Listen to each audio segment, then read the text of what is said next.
So I had selected a subject, and I'll incorporate your question into that subject, which is really a repetition because I came to Ireland for this reason, we do what's called a personality development workshop process, and I've been currently doing that in UK. And so that's kept me busy, and you know it as the Enneagram and Essence of Truth. There will be many listeners, because it's been recorded on YouTube, who will not be familiar with those terms. But you see, the central idea is to deal with obstacles.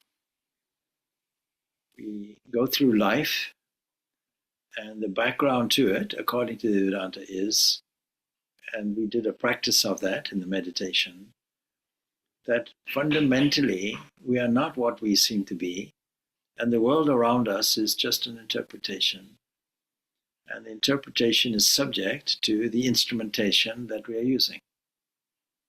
So I say very often we only have 5 photographs of what we experience, because we have 5 senses, and we can put a 6th one, the mind itself. But of course, we actually have 10, 11, or if you include the mind, because we have to react to the environment around us. How we react very much depends not only on the physical reaction that we're used to, but very often, and more than likely, it comes from a subconscious area, a kind of hidden, subtle area that we are aware of, in a way, because something arises in what we call the mind. Why should it arise, and why should it arise in a particular format, is only because all our experiences, all our words, all our thoughts, all our activities echo in an area, subtle area, underlying area, so we call it subconscious or unconscious area, and comes back. And when we talk about our normal impulsive way of behaving, then it comes from this habit that is formed from the accumulated experience in this library of experiences that remains underneath. It comes up. We can't avoid it. Everything is an impression that echoes there on that level. And much of it gives us difficulties, pain, because of the way we see the world and react to the world. Now, according to our Vedanta, what we see as the world is nothing more than one thing. But it looks like many things divided. So what to do about that? How to remove the divisions? We don't remove it by closing our eyes. You close your eyes, but you do it for a long time, you fall asleep, and you still find a divided world. It's called a dream. It takes some time to go for all those waves to settle and come to a unity of experience. But unfortunately, that's not the end of it. We might live in a world of peace for an undetermined time, because time doesn't exist in it, but we reincarnate into a waking world and continue. And if we're not careful, we continue without change. In fact, we probably compound the difficulties.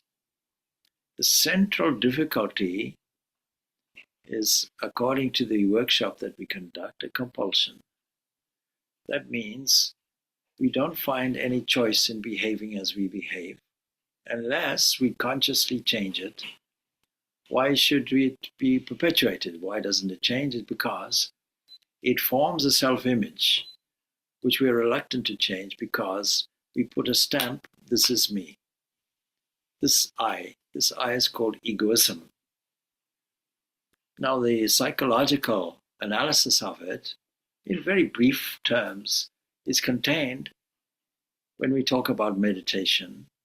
And the key to the meditation, systematic mechanism of meditation, principle of meditation, etc., is contained in that body of work called Patanjali Yoga Sutras. And Swami Vivekananda gives a wonderful commentary on it. And that commentary and the sutras combined is called Raja Yoga. It's a book. It's a foundational book. And it's foundational, has been foundational for me and foundational for my philosophy teacher also, because both of us discovered it in answer to a problem. Well, I discovered it while I was investigating other avenues of thought as a teenager. I came across it as a very valuable book before I met my teacher. And I discovered that he also had the same experience when he was about 14 years of age, more or less the same age as I was. And he had a teacher, a school teacher, who had studied hypnosis. A man he described as with bulging hypnotic eyes. And he thought, well, he may know hypnosis, but he's not going to do it to me. I need to research all this about. In fact, I'll try and hypnotize him. So his uncle had a big library of books. And he was searching through these books. Internet wasn't around in those days, looking for something on hypnosis. His uncle came in and a little embarrassed, but he said, what are you looking for? Sheepishly, he said, a book on hypnosis. His uncle said, well, is it not better to control your own mind than to control the mind of another? Here's a book. And he gave him this Raja Yoga. That led him to a whole revised way of thinking and behaving that led to a dedicated monastic life. And so I had a similar experience in that before I even met this man, I had been reading this book, and it gave me a remarkable turn of events for me, because systematically I had been told, like many religions tell, look, your identity is your physical identity. You are a body with something like a soul. It was small, it was described as some kind of like a blank sheet internally. Nobody told me where. And whenever I misbehaved, then there would be like an ink blot on there. And if it was a small series of ink blots, it was technically called venial sin. And when it was completely blocked out, it was called a mortal sin. And so these categories were there. Well, Raja Yoga told me something different. It went through an analysis which said, my dear fellow, you're not a body, you are a soul with a body, not a body with a soul. This is a complete 360-degree shift. And so what makes us think that we are the passport identity with a name and a history and a series of behavioral traits that give us an individual characteristic, a personality? We have to understand, and you'll know from previous talks, that personality comes from persona, Greek. It means a mask. Why should we take this mask seriously? Well, it's because there's a trick that nature provides us with. It gives us a sense of individuality, not just us, but every species has an element of self-consciousness. It knows its individuality and defends its individuality. This we call survival of the fittest. This we call natural selection, is driven by this. We don't wish to die. There's an element we want to cling to life. And according to Patanjali, clinging to life is an obstacle for us. And so, for this reason, we try to counter it. We counter it by physically surviving. And that's supported in a sophisticated way with the human by doing it through mental manipulation also. Presenting ourselves in such a way that we fulfill a psychological need in us that is associated with the cause of this clinging. What is the cause of this clinging? According to Patanjali, these obstacles, fivefold obstacles. We're dealing with the last one, a need to feel I exist. At all costs, I'll sustain it. And I won't let it go. Anybody who's witnessed the death and dying process will see that a very tragic thing is there if somebody tries to cling on. When a person resigns, as it were, to the fate of letting go, then a peaceful death occurs. And it is said by the experts, namely Dr. Kubler-Ross, Elizabeth Kubler-Ross, that when we accept that, people with dementia, for example, will have absolute lucid consciousness, full memory before they pass away, is what we call it, pass on. Even the word pass on, even the phrase pass on, gives us the understanding that it's just a temporary thing. We're going, in Ramakrishna's language, from one room to another. That's it. As soon as we accept that, as soon as we find, well, hanging on to this thing that we call a body is not tenable, nor is it desirable, it only is a matter of suffering, then we let it go. A very dear friend of mine who was involved in raising funds initially for our center in Ireland. He was in the hospice and he knew he was going to depart. And so he was in good humor because he didn't have any pain. He was under medication. So he said, well, I know I'm here to die. I accept it. And the philosophy that you taught told me that it's really nothing, I'm departing. It's not the end of anything. It's not a full stop. It's a comma. Right? So with good humor, he said, I asked the doctor, well, what will you die? What will I die from? Will you give me an injection or what? And I said, oh, it's very simple. You're going to die from the hospital food. So he laughed, still with a sense of humor, you see. When we accept this, that makes all the difference in the world.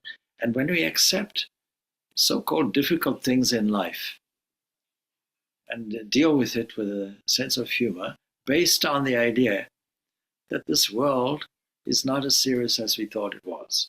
If you want to summarize my central teachings, you must have noticed that I emphasize this life as a kind of sport. Therefore, adopting a sporting attitude makes sure that we identify obstacles, know that we can get around them, and have a technique to do it. And that's called spiritual life, or just life.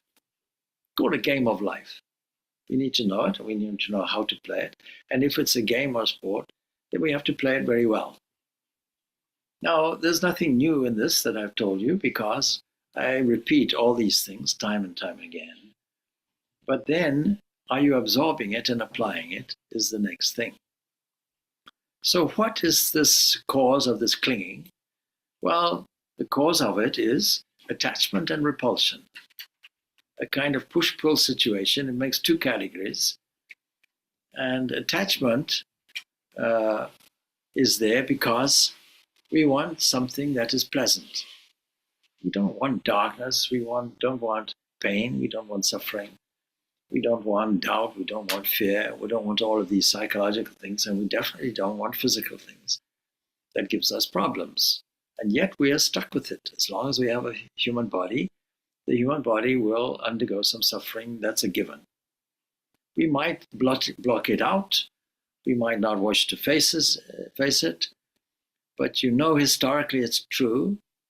And so what to do about it? What's it caused by? Supposing we're able to deal with the cause, then can we also deal with the effect? Can we resolve the cause, clinging to life, into its causal element, namely attraction or attachment on the one side, and repulsion on the other side, moving away from the unpleasant thing. And these two things get together, but for our purposes, they form two other categories. Repulsion then has a cause, and that is attachment. Attachment brings pleasure, but pleasure actually brings pain. Although we're moving away from pain, it actually produces pain. And therefore, we are making a wrong technique if we say the panacea for all our difficulties is to move toward everything that is present. It is extreme, a kind of attitude where we only take the pleasant things, a kind of attitude like that goes to extreme, where we become immune to everything and we only see, and there's a selfishness in it. But what's the cause of that? Selfishness. Selfishness is called egoism, and that is the cause of all this other stuff. And that is what we try and deal with when we talk about dealing with the personality and trying to get rid of compulsions and reforming the unconscious mind. That can never be done directly. It has to be done by making a conscious resolution of the conscious surface mind and changing something voluntarily with great resolve, with repetition, with practice, etc. And playing a game, playing it well, so that every negative thought is countered by an abundance of positive thoughts. We can allow 4 seconds of negativity to come and put 16 seconds of positive in it, so that the unconscious bank balance is always in the black, always in the positive, always in the credit position. And an abundance of that credit position gives us freedom. So what is this egoism caused by? Well, it's caused by this misunderstanding, this misinterpretation of the world that we call avidya, ignorance. Patanjali gives us this definition. Ignorance is taking the non-eternal. What is this life? It's non-eternal. It only lasts for a few seconds.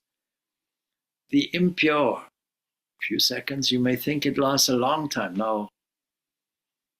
Given that, let's say the earth is 4.5 billion years old, given that they say that the whole universe that we know of goes back, say, 13.8 billion years or something, then the human that arrived only maybe 200,000 years ago, well, it's nothing.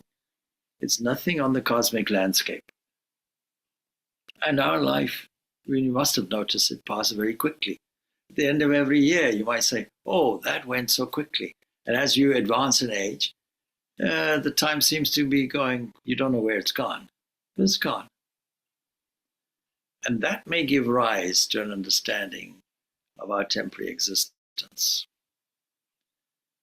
We shouldn't be concerned, and I mentioned it, this is a repetition, that when we talk about world peace or something like that, well, our small world, is it peaceful? Our domestic world, is it peaceful? Our physical world, is it peaceful? Our mental world, is it peaceful? Well, each person will have to answer for themselves and make the necessary corrective action.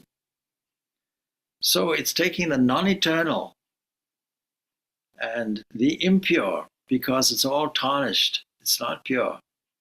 The painful, we don't register as painful, but it is.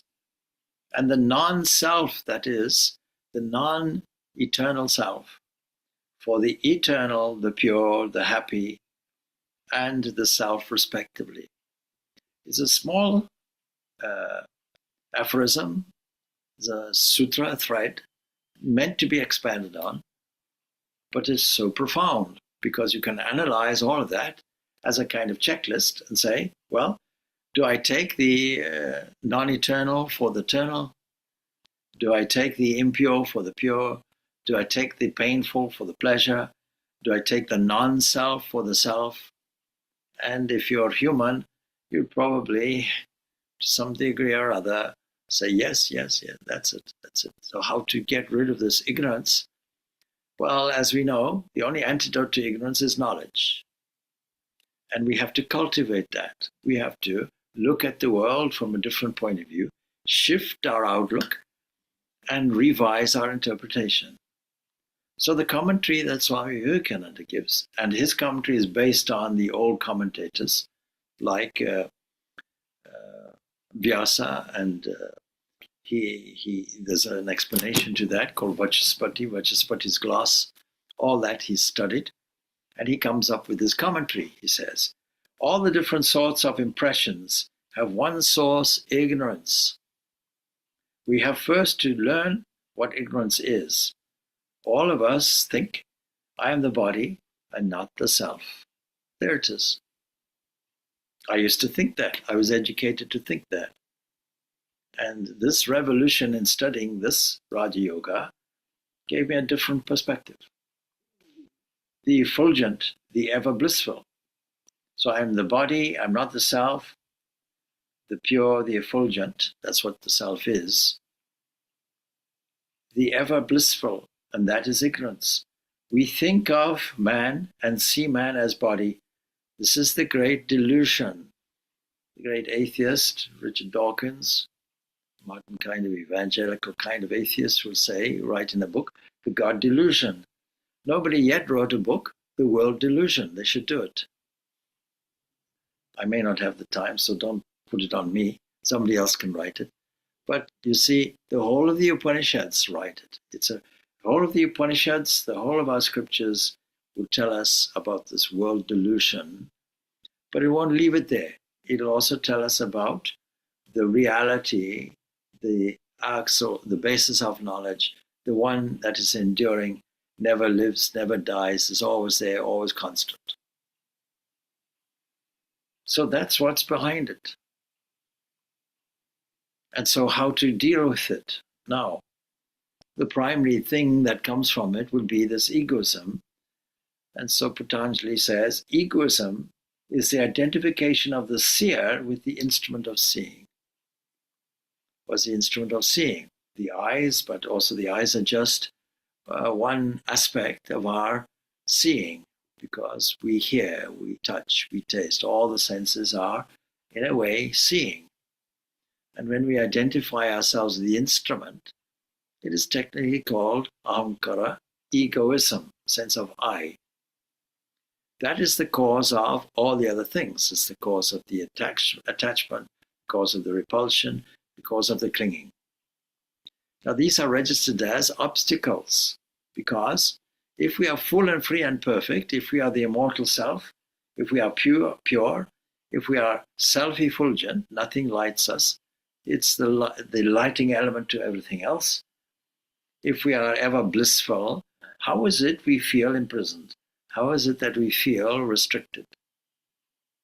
How is it that we feel pain? If we're not that, how is it that we feel that? Why don't we feel our perfection? Well, these obstacles are in the way. Bhagavad Gita is very useful in giving us examples of how that works. For example, it will tell us that there are various layers and gives us an example. For example, like fire being hidden from smoke, like the sun being hidden from us because of the presence of clouds, like the fetus being covered with the womb. All these examples. And the idea of giving examples is we'll soon catch it. Given enough examples, we'll soon understand it. What we call the principle of cowness. Is somebody you look in a field and you see a cow is black and white, patches, black and white. You assume all cows are like that until you see a brown one. And then you see a black one. Oh, cows can be black, they can be brown, they can be white, they can be black and white, and so on. The cowness of things. So when we make a generalized thing, we have to have more and more examples to catch on to it, to understand what is the truth about it.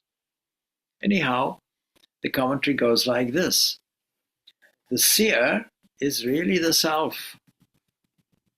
We can understand that because the mind works in a dualistic way. On the one side, it's aware of the world outside, and it's aware of its own thoughts. On the other side, it's aware of self-consciousness that is witnessing it. So the seer is really the self. What do we mean by self? You'll notice we use the word self with, if you translate it into English, with a capital S. Small s would be body-mind complex. This instrumentation that we normally take to be myself. You ask somebody, who are you? They won't answer directly because they don't know this immortal self that sits underneath it. They'll tell you their name, they'll tell you their job, they might tell you their address, but the direct answer to the question is avoided because people don't really know it. They're assuming that the environment is what people want to understand and hear. See? Oh, I am so-and-so, my address is so-and-so. You might not give out the address. Oh, okay. How can I contact you? Here's my telephone number, email address, and all that. It still doesn't ask the question, who are you? So we make this presentation and don't answer the question.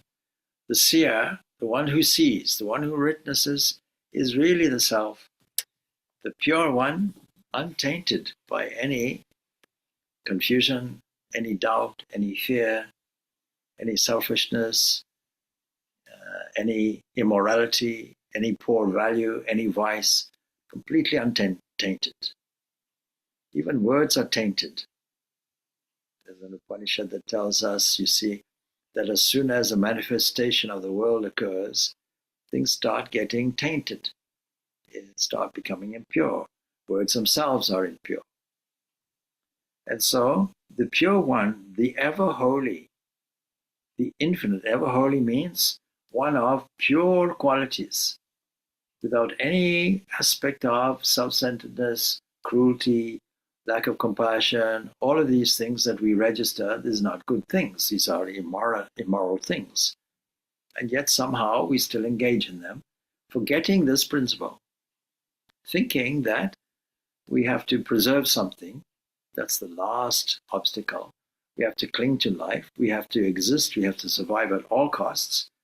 And we don't care what happens to others. So, this is the self of man. That is the holy, the infinite, the immortal. Don't ask a question, when will I die? What will happen therefore? It's an irrelevant question. It only applies if I'm steeped in a wrong identification.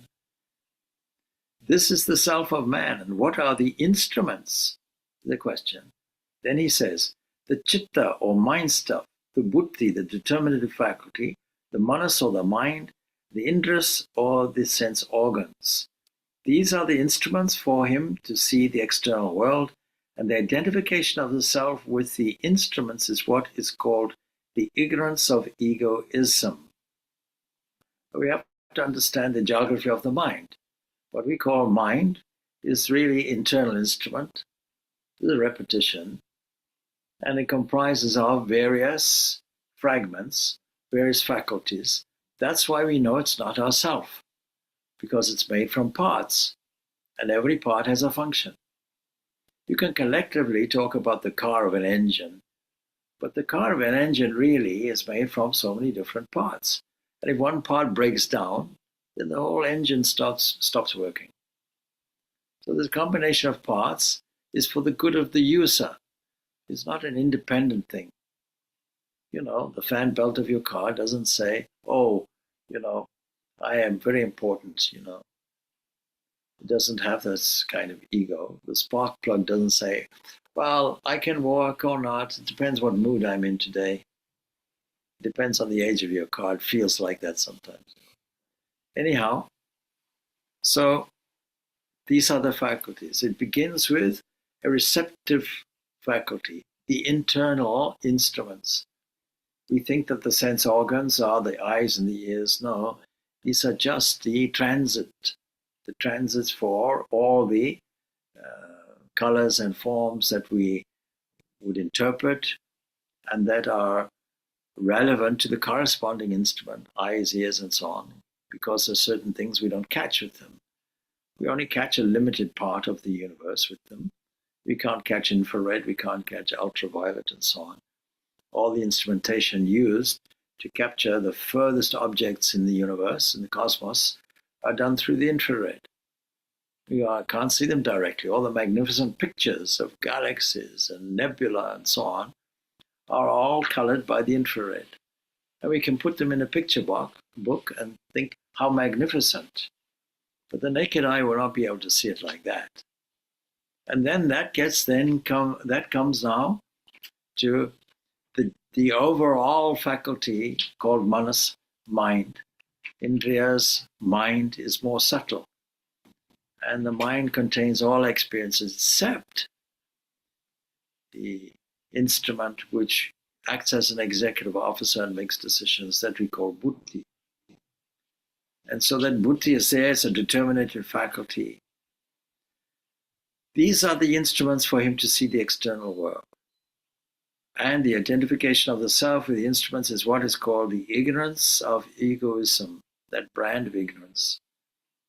So we say, I am the mind. We say, I am thought. We say, I am angry. We say, I am happy. How can we be angry and how can we hate? We should identify ourselves with the self that cannot change. If it is unchangeable, how can it be one moment happy and one moment unhappy? It is a formless, infinite, omnipresent. What can change it? It's beyond all law. What can affect it? Nothing in the universe can produce an effect on it. Yet, says the commentary, through ignorance, we identify ourselves with this, what is called chitta, this mind stuff. The whole thing is mind stuff, like a kind of lake in which there are waves. 5 types of waves are there: right knowledge, wrong knowledge, verbal delusion, as it's called, and sleep and memory. These are commensurate with the brain waves also, come out like that. And so we identify ourselves with this mind stuff and think we feel pleasure or pain. Now, how can we change that? We change that through many techniques, but it comes down to shifting our interpretation, our outlook, our way of thinking.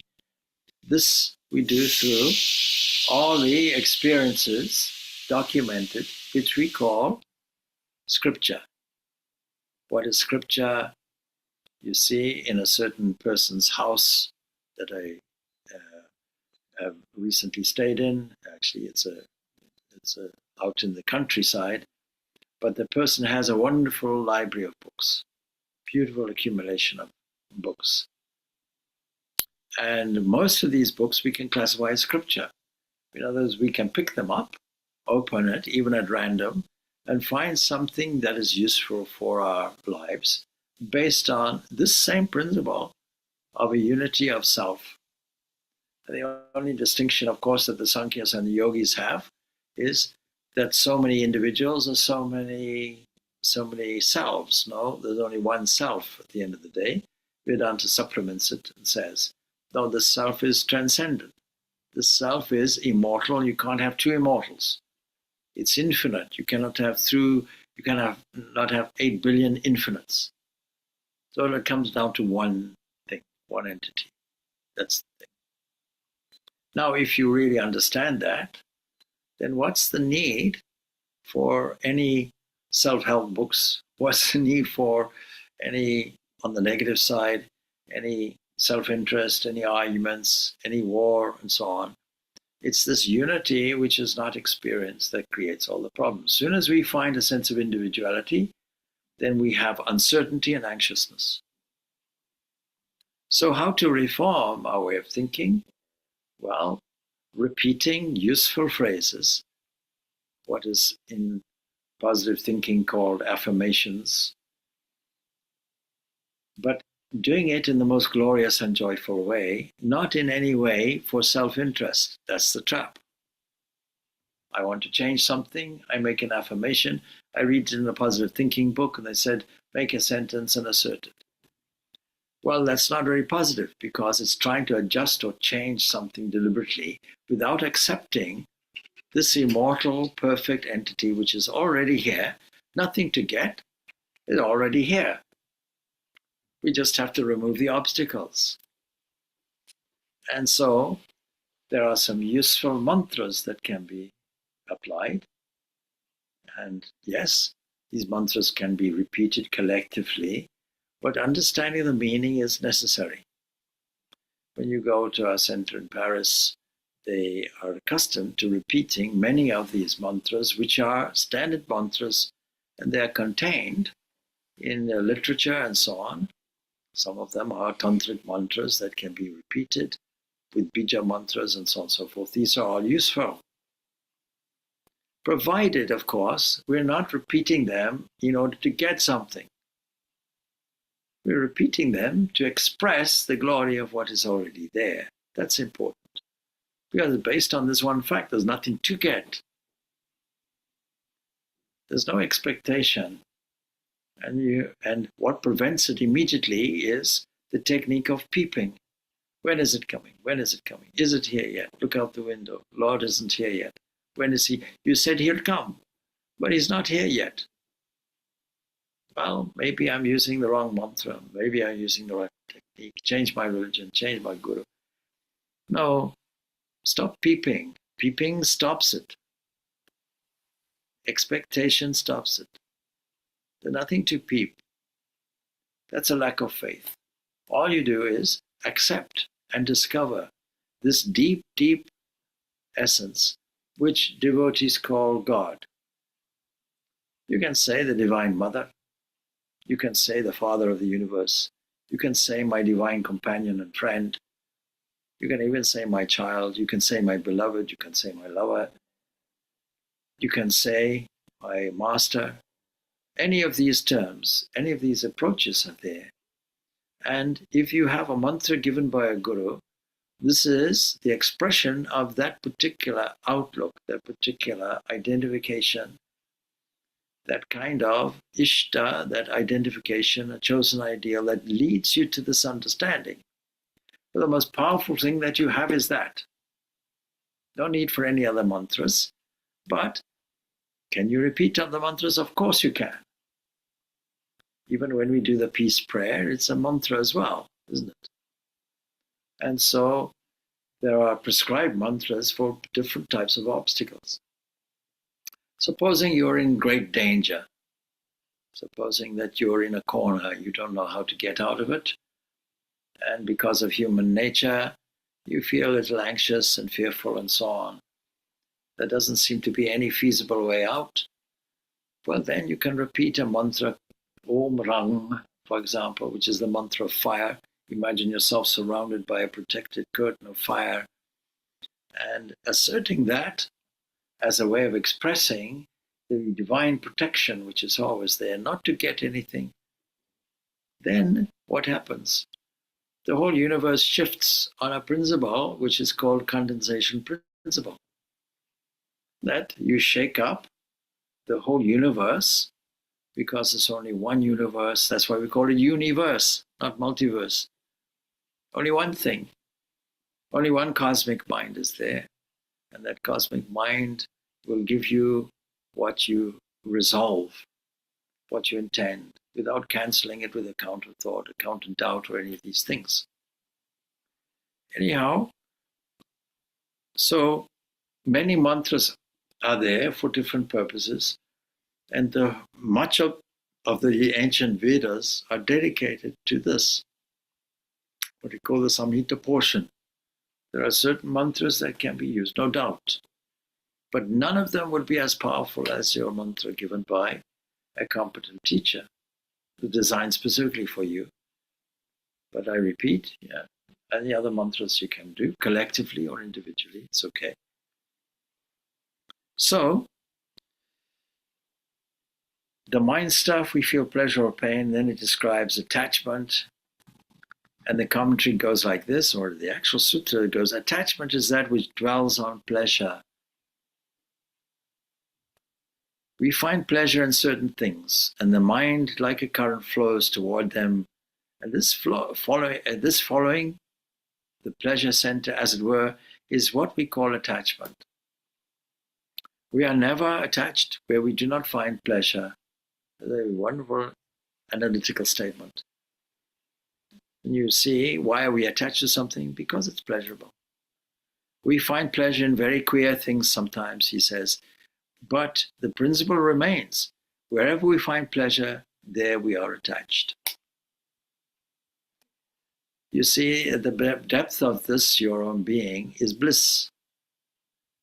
If you understood that and practiced it so that you discovered that, even for a moment, then that would be the highest pleasure. And the difference between it is, it's not something from outside, it's something from inside. It's so foundational. It is your own nature.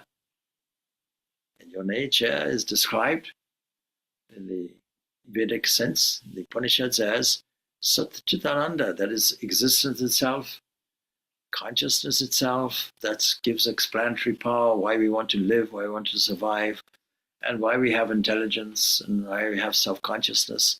But your nature is also bliss, ananda. So that is the highest joy. The Taittiriya Upanishad even gives a ranking of earthly joys versus this joy that is discovered by tuning into this immortal self that devotees call God. So, aversion, on the other side, what is that? It is that which dwells on pain. We don't want to dwell on pain. I remember at a very young age, I got an encyclopedia, and one example that I remember, a person was given a prize at school, and everything is fine. He remembers this. But what he forgets is how when he took the prize away off the stage, he stumbled and fell and made a fool of himself, and his award went all over the place, and he was severely embarrassed. And he doesn't like to go back to that memory. We have this aversion to all those unfortunate things. And so that which gives us pain, we immediately seek to get away from. It's simple as that. And flowing through its own nature and established even in the learned, is the clinging to life, and a big commentary follows. This clinging to life you see manifest in every animal. Upon it, many attempts have been made to build the theory of a future life, because men are so fond of life that they desire a future life also, and that's why we create a heaven, a post-mortem condition, with gardens and paradise things, What is heaven like? Well, let's see, what I don't have here on earth, I would like that, see? So if you're fond of chocolate, then heaven is just it's called Cadbury heaven, and you get immortal chocolate forever, that kind of thing. So we make a duplication of a kind of fanciful, creative kind of heaven that we think is, well, we like it on earth. It must be like, heaven should be like that. So we build that, not only for the future. Of course, it goes without saying that this argument is without much value. But the most curious part of it is that in Western countries, the idea that this clinging to life indicates a possibility of future life applies only to men, but does not include animals. Where does my dog go? Is there dog heaven? Surely must be something like that. And most people don't even consider that. The dog is gone, the dog is gone. So in India, this clinging to life has been one of the arguments to prove past experience and existence. For instance, if it be true that all our knowledge has come from experience, then it is sure that that which we never experience, we cannot imagine or understand. And then he gives a wonderful argument, rational argument, for this, what is commonly called reincarnation. We won't go into that. Then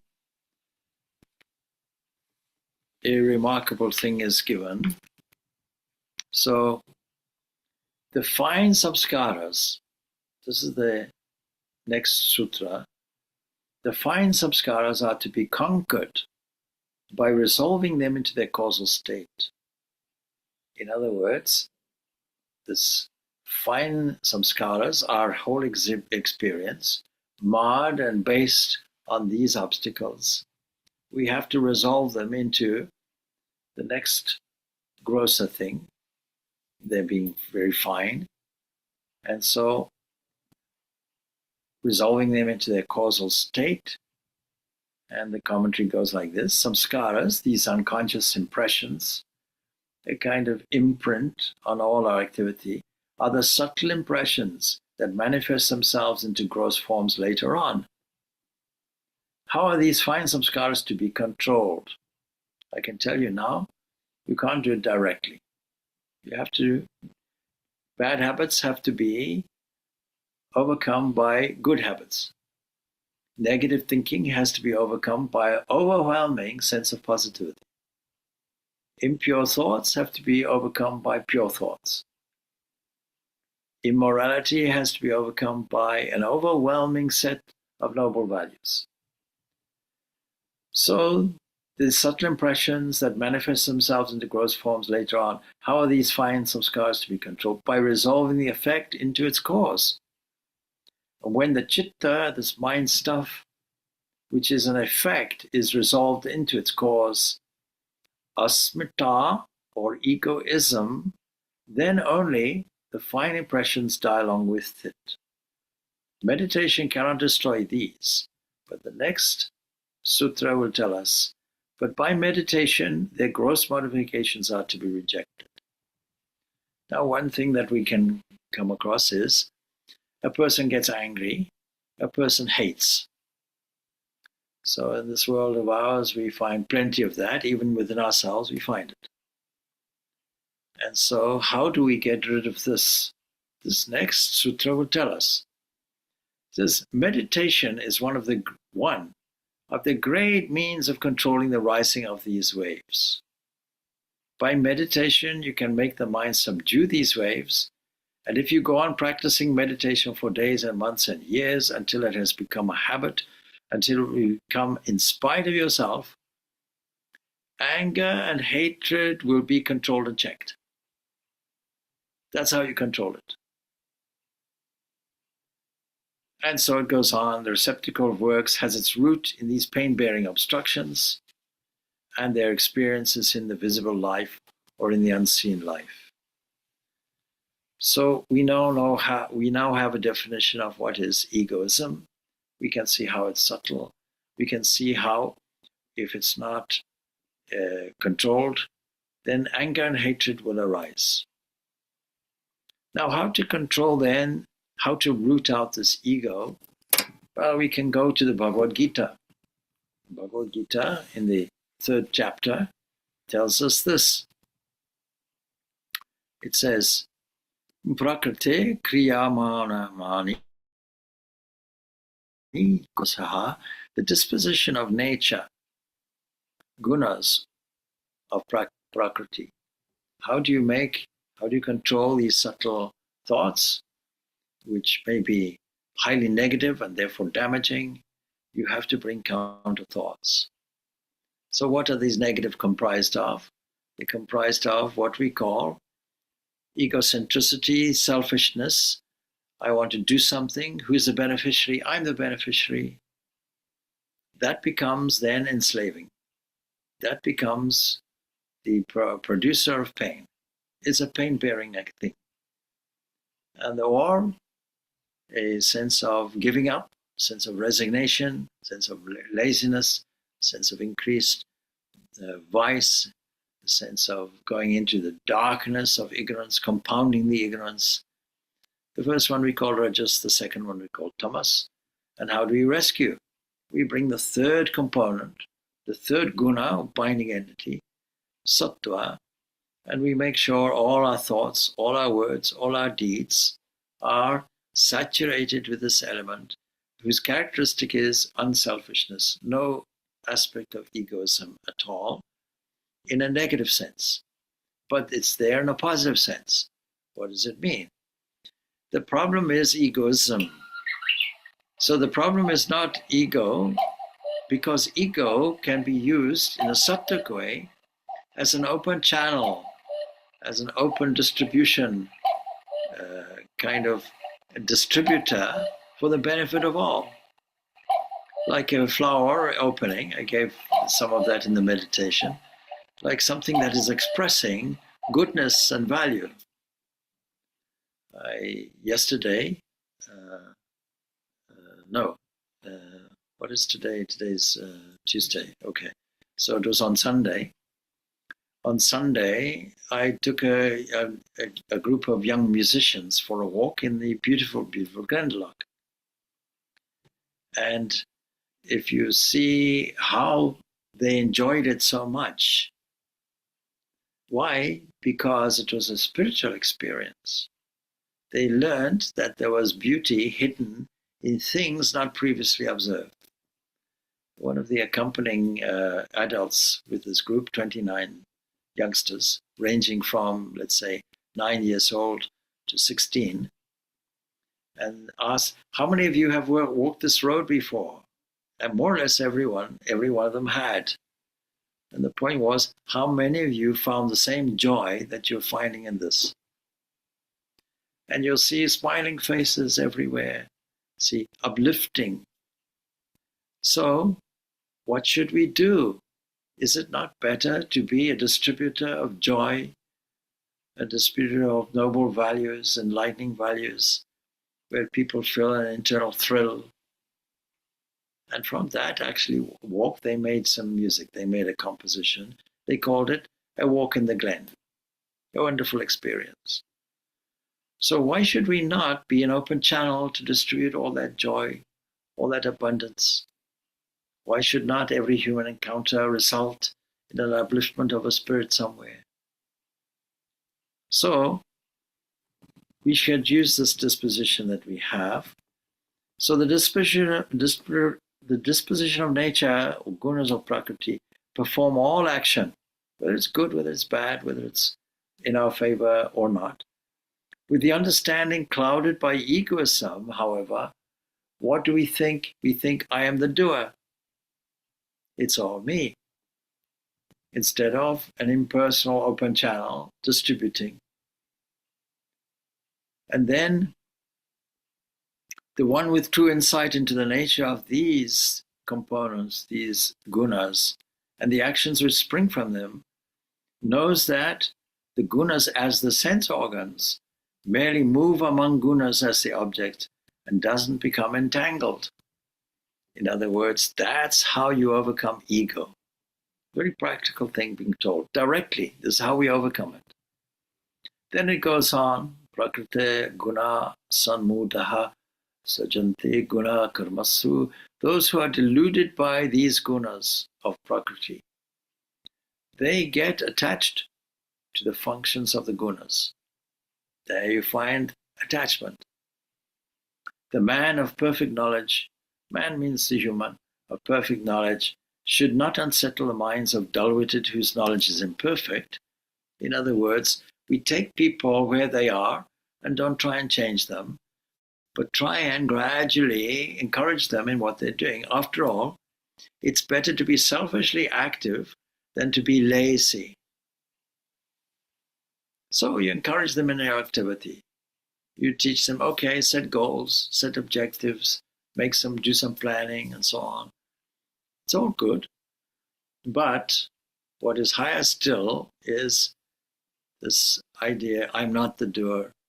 I'm not the profit actor. I don't profit from this. I'm an open channel for divine grace to flow. I'm the embodiment of purity and sattva, and I try to spread this illuminating factor everywhere. That's a higher position. Like shifting gears from the lowest to the intermediate to the highest. Each gear has a use. You see, without dullness, we don't find sleep. It has a use. Without this rajas, without this go-getter attitude, probably nothing will happen. We require it. As long as we are saturated with sattva, as long as sattva dominates, as long as we train ourselves to do that.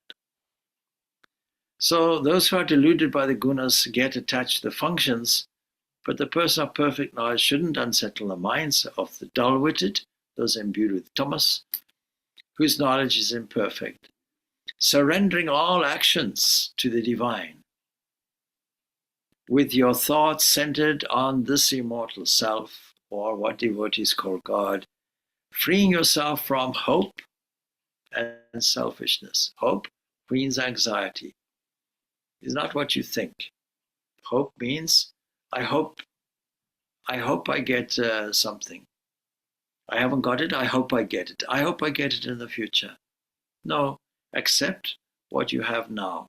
In this present moment, you have all the fullness and freedom and perfection which is here and now available. Freeing yourself from hope and selfishness and cured of mental fever, engage in life. Of course, here it's talking to Arjun, it's described as a battle. But if you take life as a battle, then you have the wrong approach. You will be embattled. You'll always be fighting. This kind of battle that we're talking about is this struggle to sustain these obstacles, struggle to sustain life, struggle to be attached and not to avoid things that are unpleasant, and a struggle to sustain an ego that says, I am this and my self-image is that, and people had better see it, and I'm sensitive. If people don't like me, then I'm mortally upset. And if they like that, then I'm puffed up like a great cosmic balloon. So that's how we do it. From 27 to 32, the third chapter deals with this subject. Surrendering all actions to me. Then those who constantly practice, so he's been describing karma yoga, if we want to be technical about it. Those who constantly practice, constantly, no holiday for it. This teaching, full of faith, trust in the divine, and free from fault finding. See what Holy Mother says, if you want peace of mind, don't find fault with others. Rather find your own faults. They too are released from the bondage of action. That means from all of this struggle to do with these obstacles. But those who are finding fault with all of these principles, they don't practice it, blind to all wisdom, devoid of discrimination, well, know them. And the word used is ruination, translated as like that. You see, tanviti na stan ashitasaha. They go to ruin because they never get out of the struggle. And if you don't get out of the struggle and use the old formula, don't get out of the prophet actor aspect of things, then not only will you feel miserable, but your misery is compounded. And so if you have, for example, a materialistic outlook, well, that's what you will be stuck with. That's the thing. We'll see how time is going. Oh, we have exceeded our time, sorry.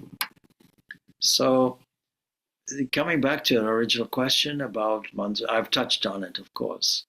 We use all the techniques that we have to elevate the mind.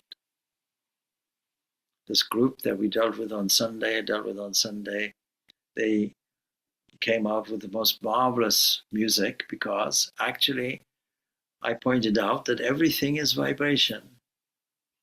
When the birds sing, it's vibration. The air catches as a vibration. When we feel the beauty in something, it's all that we are seeing the vibration, and we're seeing it not as a threat, not as ignoring it completely, but actually not only attending to it, but using it also. So with that, we can leave off. All right. Om Shanti, Shanti, Shanti. Peace, peace, peace be unto all. Thanks. Thank you, Swamiji. Thank you, Swamiji. Thank you, Swamiji. Oh.